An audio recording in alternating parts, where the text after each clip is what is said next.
नमस्कार मित्रांनो आपण आहे कर्जतमध्ये आणि कर्जतमध्ये कडाव मार्केटपासून कडाव मार्केट माहितीच आहे तुम्हाला. कर्जतपासून एक 7-8 किलोमीटरवर कडाव मार्केट आहे आणि तिथून एक 2 किलोमीटरवर इथे आपल्याकडे रोड टच असा 8 गुंठ्याचा प्लॉट आलेला आहे मित्रांनो. रोड बघू शकता आणि छान लोकेशनला प्लॉट आहे. आजूबाजूला फार्म हाऊस रिसॉर्ट्स वगैरे आणि घरं वगैरे पण आहेत आणि फार्म हाऊससाठी वगैरे एकदम बेस्ट आहे. माउंटन व्ह्यू वगैरे खूप छान आहे आणि हा 8 गुंठ्याचा प्लॉट आपल्याला 3.5 लाख रुपये गुंठ्याने अवेलेबल आहे विक्रीसाठी. त्यामध्येही निगोशिएट होईल. तर आपण प्लॉट बघूया मित्रांनो.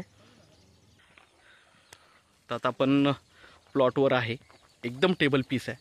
तार कंपाऊंड वगैरे टाकलेलं आहे सगळीकडे आणि मोठा फ्रंटेज आहे. खूप मोठा फ्रंटेज आहे आणि खूप छान असा तुमचा फार्म हाऊस रिसॉर्ट वगैरे बनेल इथे. जबरदस्त अशा ठिकाणी आहे. आजूबाजूला घरं वगैरे पण आहेत. बंगलोज वगैरे आहेत बघू शकता. बंगलो टच आहे इकडे आणि हाच प्लॉट आहे. एकदम टेबल पीस आहे. रोडला लागून आहे. 8 गुंठ्याचा प्लॉट आहे मित्रांनो. 3.5 लाख रुपये गुंठ्यानी आहे आणि एक जबरदस्त असा प्लॉट आहे. खूप लोकांची रिक्वायरमेंट असते छोटे प्लॉट हवेत, तर उलट हा स्वस्त आहे. इथे 4 लाख रुपये रेट चालू आहे. तर 3.5 लाख रुपये गुंठ्याने हा प्लॉट आपल्याकडे अवेलेबल आहे. तर आपण नक्कीच संपर्क साधावा. धन्यवाद.